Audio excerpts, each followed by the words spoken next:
Hi friends, நான் இந்த வீடியோவில் உங்கள் கூட ஷேர் பண்ணிட்டு இருக்கிறது இன்ஸ்டண்ட்டாக ஈஸியாக செய்யக்கூடிய ஒரு சூப்பரான ஸ்வீட் ரெசிபி தாங்க. எங்கள் வீட்டில் பார்த்திங்கன்னா ஸ்வீட்ஸ் ரொம்ப விரும்பி சாப்பிடுவாங்க. அதனாலேயே நான் ஷேர் பண்ணுற நிறைய வீடியோஸ் பார்த்திங்கன்னா instant sweet, easy sweet, healthy sweet, இந்த மாதிரி நிறைய என்னோடய சேனலில் ஸ்வீட் ரெசிபிஸ் உங்கள் கூட ஷேர் பண்ணுவேன். இந்த ஸ்வீட் பற்றி சொல்லணும்னா ஸ்வீட் போலி, தேங்காய் போலியோட ஒரு ஸ்மார்ட் வெர்ஷன் சொல்லலாம். அது பிடிக்கிறவங்களுக்கு இதுவும் ரொம்பவுமே பிடிக்கும். இதுக்காக 1 கப் கோதுமை மாவு எடுத்திருக்காங்க. அடுத்து 1 முட்டை, 1 கப்பு வெல்லம் எடுத்திருக்கேன். அடுத்து 1 கப் தேங்காய் துருவல் எடுத்திருக்கேன். கொஞ்சம் நட்ஸு கட் பண்ணி எடுத்துருக்கேன். நம்ம எடுத்து வச்சுருக்கிற நட்ஸை முதல்ல நெய்யில் போட்டு நல்லா ஃப்ரை பண்ணி எடுத்துக்கலாம்.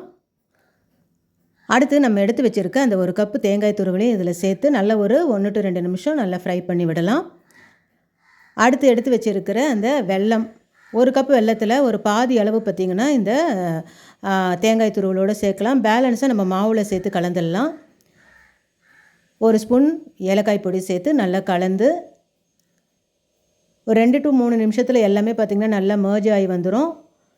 இதை தனியாக எடுத்து வச்சிடலாம். அடுத்து நம்ம எடுத்து வச்சுருக்கிற மாவை ஒரு மிக்ஸி ஜாரில் 1 கப் மாவு சேர்த்து 1 முட்டை சேர்க்குறேன்.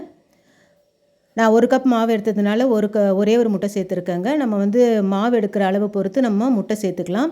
அடுத்து பேலன்ஸ் வச்சுருக்கிற நாட்டு சக்கரை, ஒரு 1/4 ஸ்பூன் மஞ்சத்தூள், ஏலக்காய் பொடி சேர்த்து நல்லா மிக்சியில் இந்த மாதிரி ஒரு தோசை மாவு பதத்துக்கு அடித்து எடுத்து அதை வேறு ஒரு பாத்திரத்துக்கு மாற்றி எடுத்துடுறேன். இதை ஒரு தவா ஸ்டவ்வில் வச்சுருக்கிறேங்க. அதில் கொஞ்சமாக நெய் சேர்த்து நம்ம எடுத்து வச்சுருக்கிற மாவை ஒரு தோசை மாதிரி ஊற்றி எடுக்கலாம். இது பார்த்திங்கன்னா தோசை கல் ரொம்ப காஞ்சிடுச்சுன்னா மாவு சுருண்டு வந்துடும். அதனால் தோசை கல் மிதமான சூட்டில் இருக்கும்போது தோசை ஊற்றணும். இதில் கொஞ்சமாக நெய் சேர்த்து நல்லா 2 பக்கமும் பிரட்டி எடுத்துடலாங்க. இதில் நம்ம எடுத்து வச்சுருக்கிற ஸ்டஃப்பை உள்ளே வச்சு நல்லா ஃபோல்டு பண்ணி எடுத்தோம்னா சூப்பரான நல்ல டேஸ்டியான ஒரு ஹெல்த்தியான ஸ்வீட் ரெசிபி. ஏன்னா இதில் சேர்த்துருக்கிற தேங்காய், வெல்லம், கோதுமை எல்லாமே பார்த்திங்கன்னா ஹெல்த்தியான விஷயந்தான். இந்த ஸ்வீட் சாப்பிட்றதுக்கு பார்த்திங்கன்னா ஒரு போலி, தேங்காய் போலி, பருப்பு போலி செய்கிற அந்த டேஸ்ட்டில் இருக்கும். நல்ல ஈஸி மெத்தடில் இன்ஸ்டண்ட்டாக அந்த டேஸ்ட்டில் நம்ம இந்த ரெசிபியை செஞ்சு சாப்பிட்லாங்க. இந்த டேஸ்டியான ரெசிபி நீங்களும் உங்கள் வீட்டில் ட்ரை பண்ணி பாருங்கள் ஃப்ரெண்ட்ஸ். இந்த வீடியோ உங்களுக்கு பிடிச்சிருந்துச்சுன்னா லைக் பண்ணுங்கள், கமெண்ட் பண்ணுங்கள், ஷேர் பண்ணுங்கள், மறக்காமல் சப்ஸ்கிரைப் பண்ணுங்கள். தேங்க்யூ.